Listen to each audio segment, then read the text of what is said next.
We're starting the last chapter of the section 4 called Antiderivatives. And they don't call it integration, and they kind of keep it as a secret until 5.2 in chapter 5, but the whole section 5 calls integration. So I'm just gonna spoiler alert and tell you that antiderivatives starts the chapter of integration. So you can write it down. It's gonna be a synonym in our case, but I know why they're starting it this way. They want to make a big deal how it was created. You only need to write down a definition, but the goal of differentiation is to find derivative f prime. We know that. Of a given function f. F prime was a new notation. F, a thingy on the top of it, and that comes out of f. How about reversing the process? Well, if you find derivative, let's find antiderivative. That makes sense. It's equally important. What if we have a derivative? Can we find what made that derivative after the process of differentiation? So we will have given function small f, and we will find the capital F, and the capital F will be antiderivative, such that capital F prime gives you small f. And that's the definition. The definition of antiderivative is capital F is antiderivative of small f on the interval I if, when you differentiate antiderivative, it gives you the f you have for all x on I. So small f is given. Let me write. Small f is given. And we'll be looking for capital F such that, such that capital F prime gives you small f. So that is the goal. And so today will be fun. Today will be fun. You will like this. It's even though it's the last chapter of the whole section, it's actually the fun one. This goes to the second exam, and the next topic also goes to the third exam already. We have 5 exams. I'm losing track already, you know. So that's the last one then before final. Okay, that's good news. So this topic in 5.1 goes to the third exam. 5.2 is supposed to go there, but I will not put it there. That's supposed to improve your exam 3 grade. And also I'm supposed, based on the schedule, I'm supposed to assign you 3 homeworks right now, due Monday, and Monday is the exam, and I just don't feel like doing that. But 2 homeworks are doable, because this homework is going fine, and 5.1 is also fine. Here's the idea, you don't have to write it down. If we have this given speed of the asteroid, so I always like to explain with some explosions and black holes. The asteroid is going towards the Earth, or at least passing by, okay, which is a real problem. We just had the NASA making more experiments on redirecting the asteroid. Maybe you've heard about that. People, especially people in astrophysics, you're supposed to be totally into that all the time. The redirection program, or Earth defense, we have Earth defense program, DART. So redirection program is about not like destroying the asteroid, but at least shooting it and redirecting it. That's good enough. We don't need to destroy stuff. We just want it not to hit us. So what if it's past something, say there was a speedometer device attached to some of our satellites, maybe passing by Jupiter already, because we sent something like 10 years ago, and it recorded the speed, and the speed has a given function.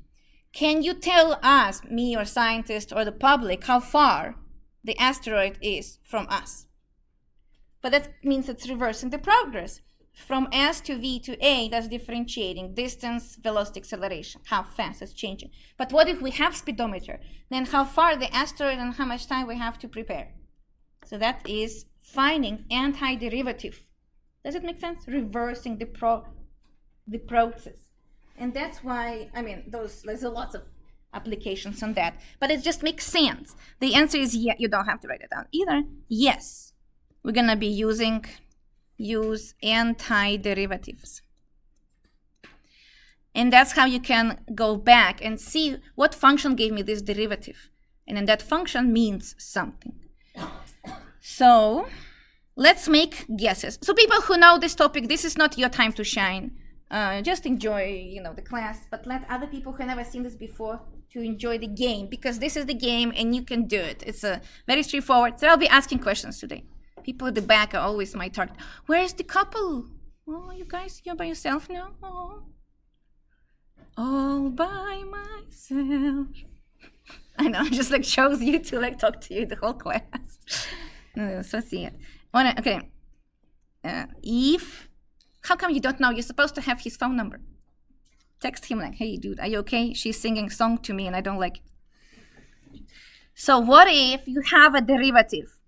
The derivative is given 3x squared. So that's the speed of an asteroid or whatever you want, the speed of the cell division. And you want to know how many cells there were. How fast does the cell division happens? Derivative. So you have derivative, but you don't know how many cells you had. How would you find then what was the f of x that gave me this f prime? Again, not for people who know this. That should be for new people who never heard this before. Guess.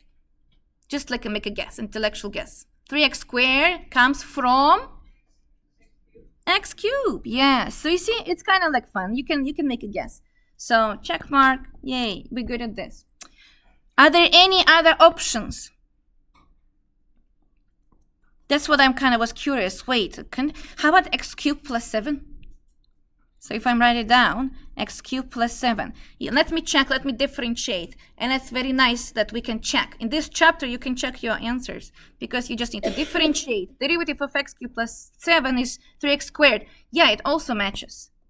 So, like, what is going on here? Apparently, do you agree, right? Minus 100, also fine. Even like plus pi, also fine. So apparently,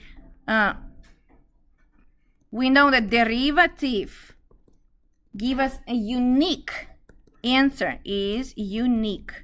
U-N-I-Q-U-E. So we definitely know that x cubed prime is 3x squared. And there's no questions here. But antiderivative is not unique. Is not unique. So that is new because apparently it's actually a pattern. Every time you want to undo some process, it can give us some kind of troubles. And in this case, it's not unique. Remember, what is solution of x squared equals 1? It's x equals plus and minus 1. It's not a unique solution here. But somehow like 1 squared gives you a unique solution, 1. So undoing processes often gives us troubles. And in this case, the answer is not unique. And we're going to call it general answer, general solution, general solution to this problem. We're finding antiderivative if you don't remember what we're doing here, even though I just did it 5 minutes ago. Here it is. We're finding f that gave me 3x squared after differentiating. F will be, f of x, will be x cubed plus any kind of constant. And we're going to call it c, plus capital C. Always put it as a capital C. Plus c, where c is a constant. And I will only once write it down, where c is, again, it's capital C. Arbitrary. What does it mean to have, what does this word mean, arbitrary? Arbitrary, what does it mean, arbitrary? From English point of view. Synonyms of arbitrary. Anything, any, general, right? So arbitrary means any, random. So it means C can be anything, -5, 100, 1,074.7, square root of 7. So anything you want. And the cool part is, in this chapter, we can check the solution, check our answer. To check the answer, I will differentiate x cubed plus c, and it's supposed to give me whatever I had originally, capital.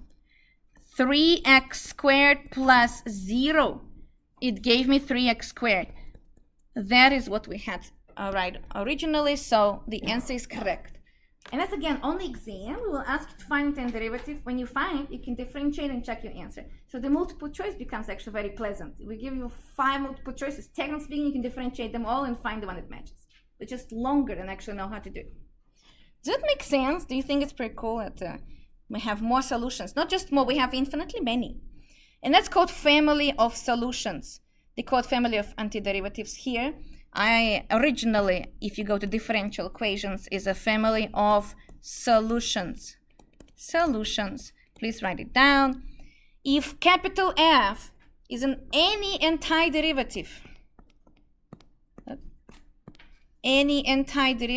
of small f, then all antiderivatives will be in the form of f plus c, where c is an arbitrary constant. This time you can write down any constant because we already wrote arbitrary, so you know the synonym. And that's called family of solutions. And you know why this is so important? Because we are family. So here they are on the graph. And we actually did exactly this example. Was it this example? Let me see. No, it's some kind of different example. So here's the example. Officially, it is called family of solutions. Family of solutions. Let me know if it's too fast. It's a new topic, so I'm not supposed to go fast. And in this case, what was family of solutions? So let me see. If small f was 1, then capital F of x is, let's guess again. So the result of differentiation is 1. What gave me 1? X. Do you all agree? Plus c. So from now on, you will have to remember to put plus capital C. That is a family of solutions. And on the left, that's the graph of all x plus c. If c is 0, so draw this. You don't have to just sketch it randomly. I'll teach you how to draw it. This is the most nice one. It goes through 0. That is just f equals x, capital F, the original function. This happens when c is 0. That's the one that have no c. If you forget to put plus c, that's the one you're choosing. One of the family, one solution out of the whole family. Others have vertical shifts, and that's why we teach you transformations of graphs. Partially, that's why, in pre-calculus class. Vertical and horizontal shifts. In this case, it's vertical. If c is 2, we have x plus 2. If c is 3.5, we have x plus 3.5. And it goes higher and higher and higher. And there are infinitely many of them. And I can do c plus 0.001. Then it's going to be very close to the original. Same shift down. If c is minus 1, it lowers down by 1. If c is minus 3, it's going to be x minus 3. So we have antiderivatives here from the whole family. Capital F plus c is, well, actually, I would not write it down this way. It is the original one over here. That's the best way to write it down. X plus c. Family of solutions. Does it make sense? So interesting. Derivative is exact one. So how fast the asteroid is passing by, you take derivative, the function is unique. But when the speedometer gives you the speed and you want to find the distance, that is not unique. The asteroid can be here, here, here, and it can be shifted by any kind of constant. And that is a problem. So if I want to find how many cells did I have originally, if I have the speed of cell division, that's integration, and it gives me different answers. Why? Or how fast was the profit increasing of my business? That's what we teach in business calculus. So I have the speed of the profit. I can see how it changes. In January it was 800, in February it was 900, then it's 1200. So I can see the speed. I figure out the data points for the speed. So what was the total amount of profit? And it gives me several answers, not just several, infinitely many answers. So my total profit was 3,000 or 3,001 or 3,000 minus 1. That's weird. So how are we going to deal with that? And we're going to talk about in a second. You don't have to draw this one. This just explains that any kind of function will look just like a family of functions. This one looks like waves, which is pretty cool. And that's how you can imagine waves in the ocean. They are family of solutions of the speed of the water flow. So maybe write down, it's called a vertical shift from pre-calculus class. Vertical shift with a c, constant c, plus c shift up, minus c shift down. That is the idea. And before we're gonna go to how to find the unique answer, which is literally what differential equations are about, the class you're gonna take next semester or so, we're gonna talk about notations first. So, notation, no, wait, do you have questions? Should not just move on. I feel like, because it's introduction of like a very basic stuff, basic doesn't mean easy, but it's like the beginning, I tend to think that people understand it fast, but that's probably not true. So, what do you think? Yeah? Can you call the antiderivative sort of the inverse function of a derivative? So we don't inversing it. That will be confusing with the inverse function. We're reversing the process. I like that, reversing. So inverse is reserved for the inverse functions. But antiderivative, yeah. I like that they said that. It's actually the same word, but in different languages, So they just did derivative and an antiderivative, yeah. When I saw this word in English, I was like, that reminds me antivirus. And I'm like, oh yeah, that's what they did. Or antibiotics. I'm doing it, yeah. Notation. Notation. So we're gonna have, let's remember the original notation of the derivative, right? So we had d over dx of f of x. That is derivative. Just reminding that to you, derivative.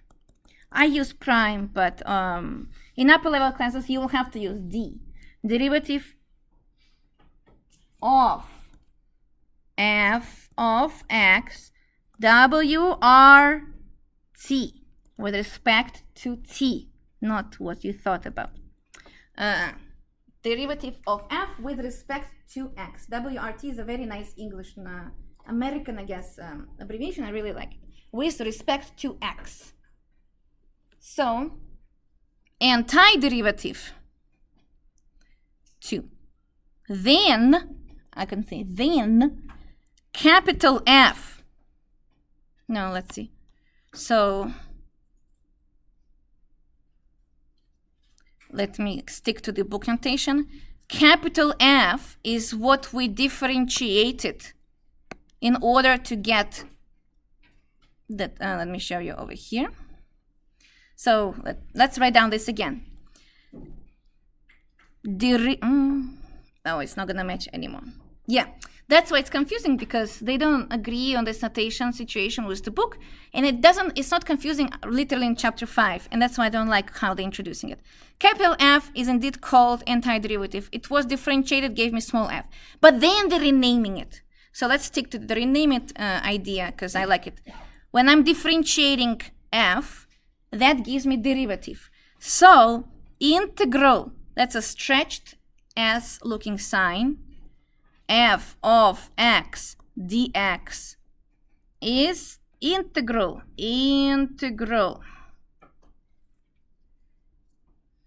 And it's called indefinite integral. We're gonna cover this later, comma, antiderivative of capital F or small f. Antiderivative. Antiderivative.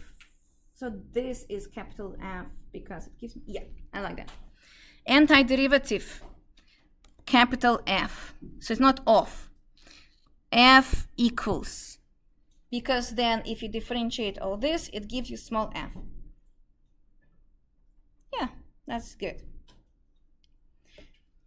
And this is the most known notation, idea of the integration. So if you've never seen it, then I will be showing this sign a lot. Let me put it in a different color. Stretched, beautiful S, and then dx at the end.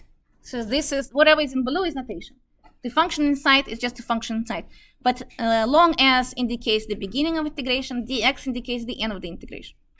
And then later I will tell you, maybe later this week, I'll tell you an inappropriate joke about this. Students always like it. So for you to know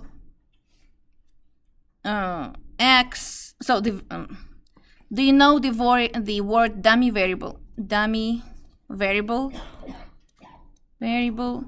computer scientists know, I think, right? Dummy variable. So that's in coding, it's quite often happens.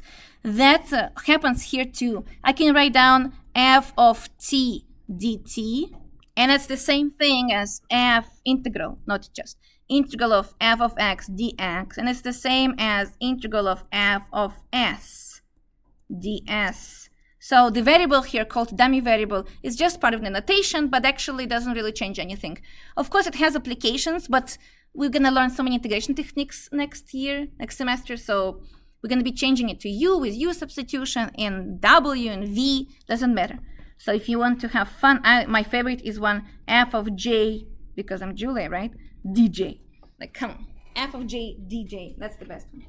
So dummy variable, that's why in your homework you will see different ones, and they try to introduce you to those ideas fast.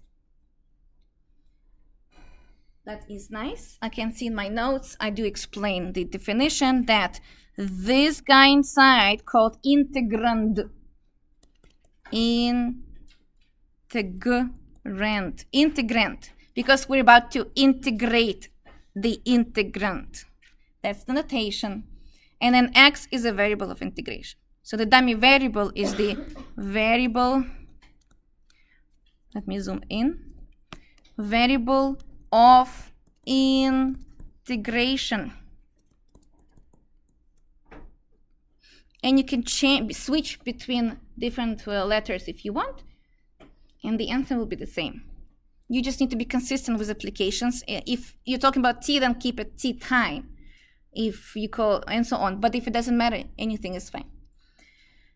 Does that make sense? The notation will take time to get used to it, but then you will see it everywhere in the books. And then in calculus 3, we're going to do double integrals, triple integrals, and higher dimension than that. So that will be very fun. Make sure your integration sign is not ugly. Can you not make it ugly? It's kind of important. People will judge you in the STEM. It's kind of like, I would say, like a official discrimination against people with the ugly integral sign. Don't make it fat ass. That is not good. No pun intended. Don't make it like a weird line. That is not good either.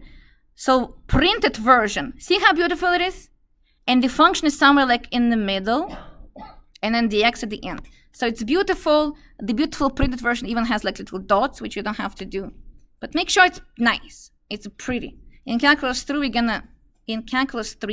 we're gonna learn also closed curves, integral with a circle inside. So that's gonna be very important how you write it down. See? Students love integration, at least at the beginning. They like it. Later, that's a different question already. Especially at the beginning, it's very doable. So people like 4.7 a lot. Let's review some rules. Write down this.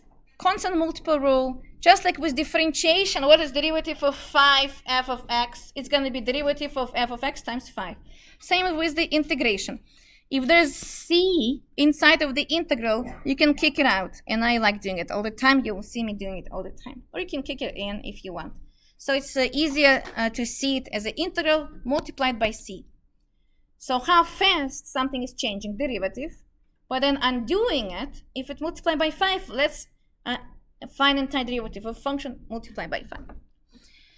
And just like with derivative of 5x plus 7x, bless you, will be derivative of 5x plus derivative of 7x. So same thing with antiderivative, because it's also based on the same logic. If you have parentheses inside of the integral sign with sum, not the product though, sum or difference, that's good, then you can break it into two integrals, or sum or difference of two integrals. So that rule is called sum or difference rule. We have that. Again, see why dx is so important. Integral dx. Integral dx. Or else, how do you know, if you don't have this part, how do you know when the integral starts and ends? If I have plus 5 over here, without dx, it's not clear. Is plus 5 inside of the integral or not? That's why dx matters. Don't leave it outside. Dx, we will be taking points at the beginning if you don't do it. In calculus 2 and 3, I kind of stopped taking points off, but you're supposed to put dx all the time. Nice. Yeah, bless you. Formulas. And that's basically what you need to do your homework, are formulas. More formulas to remember for the exam on Monday. So remember, review. X to the n. When we're differentiating x to the n, what do we get? N goes down, x to the n minus 1. Decrease by 1 power. That's derivative. So integral will do the reversed process. Thus, let me put it in a beautiful circle. Thus, integral of x to the n dx will be x, since we subtracted 1, let's add it back. Since we multiplied by n, let's divide, but also by the 1 that we added back. xn plus 1 over n plus 1. People who know the material will be reminding me about the mistake. Plus c, exactly. With time you will get used to it. Plus capital C. So this is a power rule. Same power rule we had for the differentiation. It's just the reversed process, but it's called power rule for integration. Power rule. So you'll have to remember that. Make sense? So we'll be doing that a lot. Note. Part of this rule, but not very obvious and students get confused all the time, is integral with nothing inside. I like to call it naked integral. Nothing inside of it. It's just integral sign and dx. So people somehow get confused what is happening here. Well, if there is nothing inside, there is actually 1 inside. It's just people don't write it down. They assume you understand. Because nobody write down 1 times x. It's just x. So people understand you understand. People assume you understand it. It's 1 there. And then you ask yourself, what gave you 1 when you differentiated it? X plus c. So naked integral, if you see naked integral like this, remember that's x. And then don't forget to plug to add c. It is part of the power rule. X to the 0 becomes x to the 0 plus 1 over 0 plus 1. That's x. And now let's do the fun ones. Again, people who are new to this, I will ask you right now. Integral, see a beautiful sign of the integral? Cosine x. You see how I put it in the middle? In the middle of the beautiful sign of the integral? Don't forget dx. You can put parentheses like this. Maybe visually it will help you first to get used to the notation, but actually people don't. People understand that integral sign and dx is already parentheses. Like this is the left parenthesis and this is the right parenthesis. They open and close the function inside. So you need to ask yourself, what gave you cosine after differentiation? Sine x plus c. And I highly recommend not to memorize this formula. I didn't. I only memorized differentiated. It's a limited memory space in your head, okay? And it's already taken by stupid commercials. We are farmers, pum pum pum pum pum pum, and like other weird knowledge about your favorite anime character. So maybe let's keep limited left amount for only whatever is required. Remember differentiation. Different derivative of sine is cosine, cosine minus sine, and then undo it. Don't memorize more formulas in this case. I don't recommend that. 3. Integral of sine. Again, I don't remember integral of sine. I just remember that it will be cosine plus c, and then I check the sign. Derivative of cosine is minus. Oh, so then it have to be minus. Does it make sense? But I mean, you do you. That's just my recommendation. It's not like I tell you what to do. It's a free country. You do whatever you want. Finally, new stuff. Again, for people who see it for the first time, can you guess what is the integral of 1 over x dx? That's a tricky one. What did you say? Yes, I heard there. ln x, yeah? ln x. Okay, that was not a tricky one. See, people, good. ln, what gave you 1 over x when you differentiated it? ln. This one, you have to memorize something unusual about it. It has to have absolute value of x. Because x in the 1 over x part can be negative. It cannot be 0, but it can be negative. What if it was minus 5?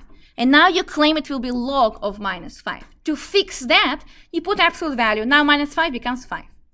So because 1 over x have negative values, absolute value in log will fix that. So definitely memorize that. And obviously, x is not 0. Now, well, since we got from here, how about your favorite, e to the x dx? That is e to the x. Fun, easy, amazing. I will put these in one box. These two always go together. Sine and cosine go together. Power rule is just there by itself. So 1, 2, 3, 4, 5. More two formulas that might show up on the test are... Oh, I actually just received the exam. I should check it out. What is there? 6. Integral of... And that's... Okay, those are two hard ones. Let's see if you remember it from the second exam. This is coming from the second exam. Wow, this looks horrible. Integral of 1 over 1 plus x squared. That's crazy. What gave you 1 over 1 plus x squared when you differentiated that? Tangent? Arctangent, remember? So arctangent, arc sine, arc cosine. We do know these. That is tangent minus 1 or arctangent. You decide which one you like to put, plus c. And the other one you know is what gave you 1 over square root 1 minus x squared dx.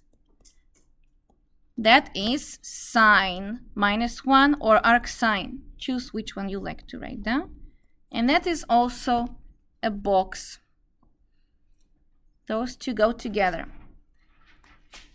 Very interesting that when we undo some kind of fraction with a square root, it gives you trigonometric inverse trigonometric function. That is pretty phenomenal. I'm going to do examples right now. Do you want to ask me before I move on? You will like this homework, so definitely stay optimistic on that. And homework is not due Monday. It's going to be due Sunday, so you see solutions before Monday. Yes? Z what? C? Oh, C arbitrary constant. Let's write down C. Any, that's kind of what arbitrary is, constant. Constant. C can be 5 or 17 because when you differentiate arctangent plus 5, it also gives you this function. So derivative of C is 0. That means we can add this plus C as a family of solutions. That makes sense? The very good example we had at the beginning, that's the one that's like really good. 3x squared came from differentiating x cubed, but what about x cubed plus 7 minus 5? Same thing, and that's where this plus C comes from.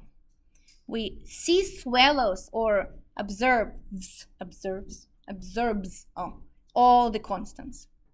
We're going to have this kind of interesting idea about it later, that if you have several constants, it's still plus C.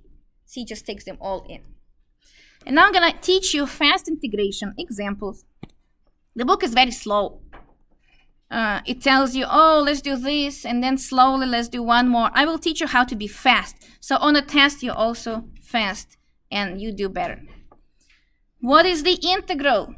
Well, let's find antiderivative of x to the 1 minus x to the minus 1 over 7 minus 3x squared plus 9 plus 1 over x minus sine x dx. This is the place where I would put parentheses just to visually show you what are we dealing with. Integrals with lots of pieces inside. How do you deal with that? You in your mind take small integrals. You separately take integral of this guy and this guy and this guy and this guy and this guy. And that's what they want to do it in the homework, and it's so slow and it's just so much notation. No, you're just doing it in your mind. In your mind, you separate those and do it piece by piece. So let's do it right away. And again, people who wants to do it as a new material, what will be the antiderivative of x to the minus 1 over 7? You might try to guess, but that's hard. Like you can try to guess what gave you that. And that's what we're going to use the formula. Probably the only formula you need to actually remember. That's the only new formula. To undo x to the n, you need to add 1 to the power and divide by that number. So you don't even have to calculate it twice. N plus 1 and divide by that number right away. Unlike minus 1, you do the opposite way. So I'm going to write down x minus 1 over 7 plus 1 over minus 1 over 7 plus 1. That is a formula called power rule. And later we can check that it is true. It works well. So that's new. You need to remember this formula. Minus 3x squared. What do you think gave you that? Minus x cubed. First of all, it's kind of very beautiful. X cubed gives you 3x squared. But also you can use the same formula. 2 plus 1 over 2 plus 1. And indeed it is x cubed over 3. And 3 cancels out 1/3. And it becomes x cubed minus in front of it. And we remember that constant stays outside. So minus stays as minus. Very interesting. What is integral of 9? That's a weird, so don't spoiler if you know. That may be add somewhere here. It's still part of the power rule. Integral of k, where k is a constant, dx. Again, k is some kind of another constant, like 9 in this case. What gave me 9 after differentiation? 9x. Do you remember, right? 9x prime gives you 9. So it's going to be k times x plus c. Again, it's part of the power rule. It's not very new. You can kick k outside of the integral and you get naked integral. And that one is x. Then it becomes x times k. So 9 comes from 9x. Agree? And you can actually ask yourself, derivative of 9x gives you 9. Correct. Plus 1 over x gave me, or gives me, ln, don't forget absolute value, I'll put it in red, x. Now, you see how I put minus right away? So I know that the sign will stay. I don't have to be bothered with that. The sign will be copied, but then I just need to figure out what is antiderivative of sine. It's definitely cosine, and then you ask yourself about the negative or not. So I'm going to write down cosine. It's always the opposite guy. So now I just need to ask myself, derivative of cosine is plus or minus sign? Negative sign. So I'm going to put negative over here. There are two ways of seeing it. Either you see minus sign and you know the answer is cosine, or you kick the minus outside and proceed with the knowledge that sine gives you minus cosine. It doesn't matter. The answer is the same, so you're fine. You should have right now a very clear question. What happens with all the plus c's? If those are small integrals, should be plus c and plus c and plus c. Yeah, no. The idea is that big C swallows all other C's. What's the synonym of swallows in this case? It's like, what? Eats, what did you say? Engulf. I don't know this word. That's pretty cool. Engulf. I like that. Absorbs. What else? Gobble. Gobble. Gobble, gobble. In the fun way, I call it big fat C, took over all the C's, ate all the C's, and became fat. So that is the idea. We don't have to keep having lots of other C's. Because if it's arbitrary, it means including the sum of all those C's. When you simplify, that will be the answer. Check it out. It's gonna, so skip some space a little bit. X minus 1 over 7 plus 7 over 7 gives you 6 over 7, right? And then you divide by 6 over 7. And don't leave the answer like that. So when you divide by a fraction, you can multiply by the flipped fraction. It's called multiply by the reciprocal. So without thinking too much, just multiply by 7 6. 6 7s. At the top, but times 7, 6 at the bottom. Does it make sense? Save space and also save some thinking. And you don't have to calculate it twice. You see, I never calculated this guy again because I just need it once.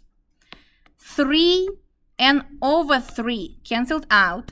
So the answer is minus x cubed for the next term. 9x is just 9x. ln is still ln. Don't forget the absolute value. Minus minus simplified to plus. Cosine gave me minus sine. Plus c. That is the answer. That is the answer. They will ask you to type it in, but before you do that, there's a trick. You can check. You can check if you're correct. The program doesn't have to check for you. In this case, you can check yourself because we are doing the process we know. So why not to do this process to check the result? Yeah. 3x cubed. Oh, thank you. Good catch. It was over 3, canceled, so I'll just leave it out. Thank you. I think that's what I wanted to write down, and then I just ditched it. Fix that. It's x cubed. Very good. Good catch. Nice. How to check this answer? You differentiate because we're finding antiderivative. Differentiate. Oh, do you know how to say integral in Russian language? It's integral. Just for you to know. Now you know. Do you know how to say derivative in Russian? It's производная. So it's not integral anymore. It's производная. And производить means to integrate stuff. So that's also, like in English, integrate means something. Integrating. Same thing with differentiation. Differentiating, that's a word in English, right? Same thing in other languages. They use a word in the language for the mathematical term. Differentiate. We're differentiating your answer. The answer. And we're supposed to get the original stuff. So, let's do it quickly. Derivative of 7, 6, x to the 6 sevenths. 7, 6 stays. 6, 7 goes down. X. 6, 7 minus 1. 6, 7 minus 7, 7 becomes minus 1 over 7. Interesting. It cancels out and it gives me x to the minus 7. Exactly what we had inside of the integral first term. Derivative of minus x cubed is minus 3x squared. Derivative of 9x is 9. Derivative of ln of x is 1 over x. Absolute value doesn't matter in this case. Derivative of cosine is minus sine x. Derivative of c is 0.